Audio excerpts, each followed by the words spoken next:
It is the early hours of October 4th, 1943, in a beet field outside the village of Ligny, in occupied Belgium.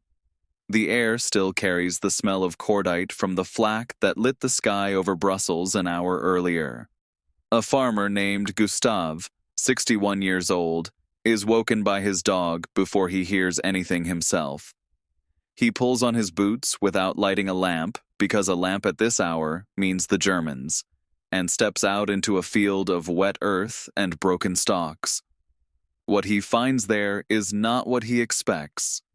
A young man, no more than 20, is tangled in the silk of a parachute, one leg bent at an unnatural angle, speaking English in a whisper that makes no sense to a Flemish farmer who has never left his own province. Gustave does not speak the boy's language, the boy does not speak his, and yet within the hour the airman is hidden beneath a false floor in a hay barn, his flying boots buried in a manure pile, and his parachute silk cut into strips destined to become a christening gown for Gustave's granddaughter. This single decision, made in darkness by a man with no military training and everything to lose, was repeated in barns, cellars, and back rooms across occupied Europe tens of thousands of times between 1940 and 1945. It rarely made the history books. It changed the outcome of the air war all the same. By the autumn of 1943, the Royal Air Force and the United States Army Air Forces were losing bomber crews at a rate that strained even the vast training pipelines of Britain and America. A typical Lancaster carried 7 men. A B-17 carried 10. Losses over Germany during the period historians would later call Bomber Command's Battle of Berlin ran as high as 5% of aircraft on a single raid, and over a full tour of 30 operations, the mathematics were unforgiving. Fewer than half of Bomber Command aircrew were expected to survive their first tour of duty. Every crew that bailed out over occupied territory represented, in the cold arithmetic of Allied planners, an asset that had cost roughly the same in training hours and resources as it took to build the aircraft itself. A trained navigator or wireless operator took the best part of a year to produce. An aircraft could be replaced from a factory in weeks. The airmen falling from the sky over Belgium, France, and the Netherlands were, in the most literal sense, more valuable than the machines they had flown. The problem facing anyone who wished to help them was not sentiment. It was geography, bureaucracy, and terror, layered one on top of the other.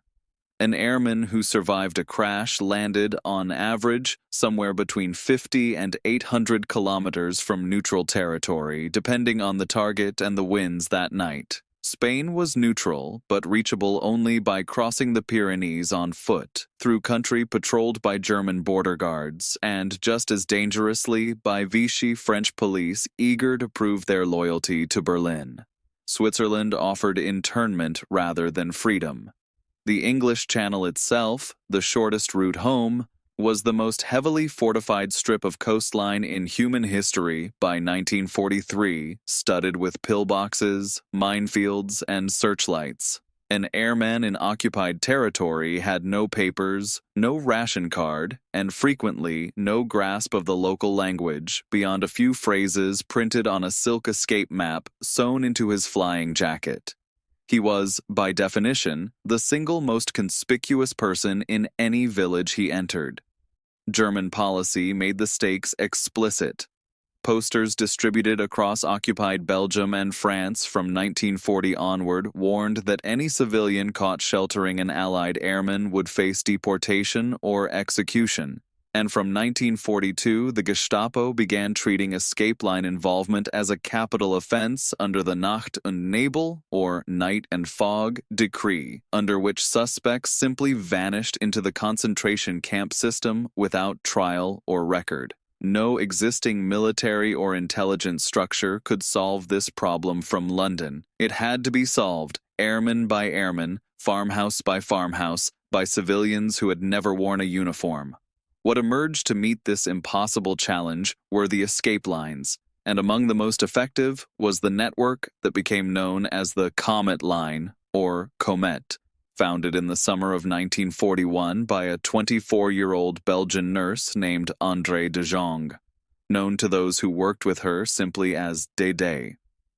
Operating from a modest network of safe houses stretching from Brussels through Paris and across the Pyrenees to British-controlled Gibraltar, Comet moved airmen along a chain that at its peak involved an estimated 2,000 ordinary people.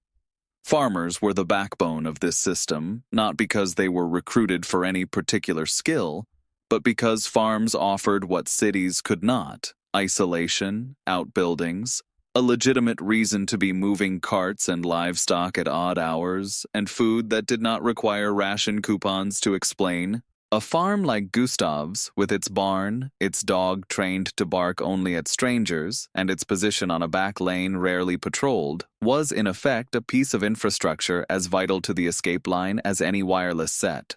The mechanics were deceptively simple and brutally exacting in practice. An airman arriving at a farmhouse was rarely told the name of the person hiding him, and the farmer was rarely told the airman's real name or squadron, a discipline known as compartmentalization that meant capture and interrogation of any single link could not unravel the whole chain. Food had to be found without arousing suspicion from neighbors who might themselves be informers. A single extra mouth to feed on a rationed farm, multiplied across a harvest season, could not be hidden by generosity alone, and many families quietly went hungry themselves to make the arithmetic work.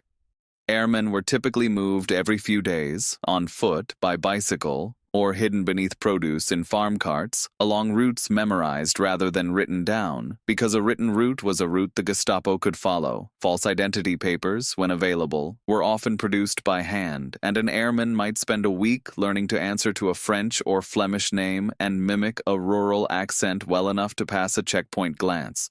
The final and most physically punishing stage of the Comet Line route required a crossing of the Pyrenees on foot, often at night and in poor footwear, guided by Basque smugglers who knew the mountain paths from generations of moving contraband rather than refugees, a journey of some 50 kilometers across terrain that has broken the ankles of trained soldiers, let alone airmen recovering from a crash landing. The human cost of running this system was severe and well documented in the surviving records of the network itself. André de Jong personally escorted an estimated 118 airmen across the Pyrenees before her own arrest by the Gestapo in January 1943, after which she was deported to Ravensbrück concentration camp and survived the war by a margin narrow enough that later historians have called it close to miraculous. Her father, Frederick de Jong, who took over leadership of the line's Brussels end, was captured and executed by firing squad in 1944. Of the roughly 800 people who are known to have worked for Comet at various points, around 200 are believed to have died in German custody or camps, a fatality rate for civilian volunteers that exceeded that of many frontline military units. Gustave's story, like that of thousands of farmers whose names appear only fleetingly, if at all, in surviving Comet Line records, illustrates why exact numbers for the whole network remain genuinely uncertain to this day. Much of the paperwork was deliberately never created, and what existed was often destroyed the moment arrest seemed likely. If you are finding this interesting, a quick subscribe helps more than you know. The scale of what farm-based escape networks achieved becomes clearer when set against comparable German and Allied efforts of the period. The Wehrmacht and Gestapo devoted substantial resources to the Abwehr and Sicherheitsdienst's counter-escape operations, including infiltrating false helpers into networks to identify and roll them up from within, a tactic that devastated several lines, including, briefly, Comet itself in 1942 and again in 1943.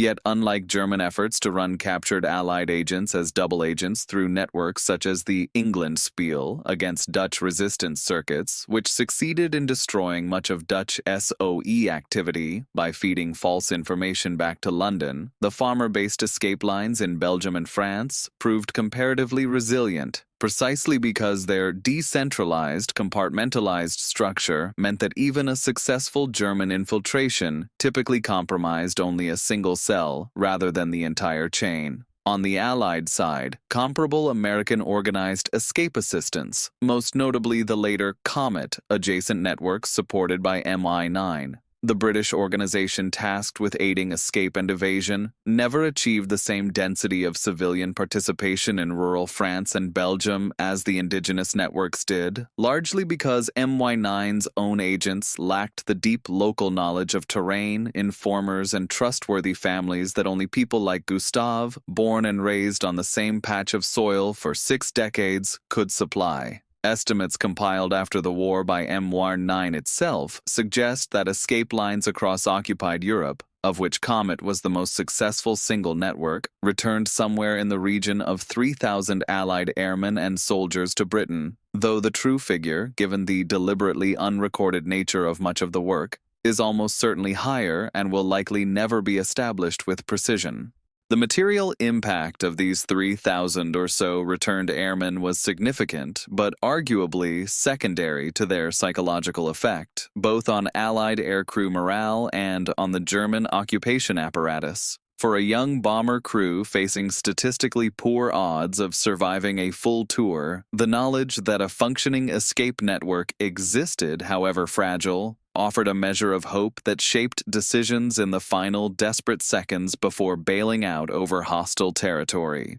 For the German administration, the persistence of escape lines despite brutal countermeasures represented a continuing failure to fully pacify occupied populations, a visible crack in the claim of total control that Nazi propaganda worked hard to project. The Comet Line's influence extended beyond its own operational life. Its compartmentalized structure and reliance on trusted rural networks became something of a template studied by later resistance and intelligence organizations, and André de Jong herself, who survived Ravensbrück and lived until 2007, was honored after the war by both Britain and the United States, and later dedicated much of her life to leprosy care in Africa, a second chapter to her story that receives far less attention than her wartime exploits. Today, the memory of farmers like Gustave survives largely in local museums along the old escape routes, in the Comet Line Memorial and its associated small museum in Brussels, and in the oral histories collected from surviving airmen decades after the war, many of whom returned in old age to shake the hands of farmers, now themselves elderly, who had once hidden them beneath a barn floor for a fee that was never asked and often quietly refused. Return, for a moment, to that beet field outside Ligny, in the cold hour before dawn on October 4th, 1943. Gustave had no way of knowing, as he cut the parachute silk into strips and buried a stranger's flying boots in manure, that he was enacting a decision being made simultaneously in farmhouses from the Belgian coast to the Spanish border, thousands of times over, by people whose names would mostly never appear in any official history. He had no way of knowing that the boy in his barn would, within 6 weeks, be drinking tea in a Whitehall debriefing room, or that his own name would survive only because a grateful airman, decades later, wrote a memoir that mentioned a farmer called Gustave in passing, one name among the tens of thousands lost to time. What he did know, in the moment that mattered, was simpler than any of that. A young man was hurt, alone, and hunted, and Gustave had a barn with a false floor. The war was won in the end by bombers and battleships and the industrial weight of 3 continents. But it was also won, in smaller and quieter installments, by farmers who asked no questions they did not need answered and offered no explanations they could not afford to give. They kept no medals, most of them, and expected none. They fed strangers from rations meant for their own children. They buried boots in manure piles and turned parachute silk into wedding dresses and christening gowns, stitching the machinery of total war into the fabric of ordinary domestic life. History remembers the pilots who flew and the generals who planned. It is worth remembering, too, the farmers who simply refused to look away.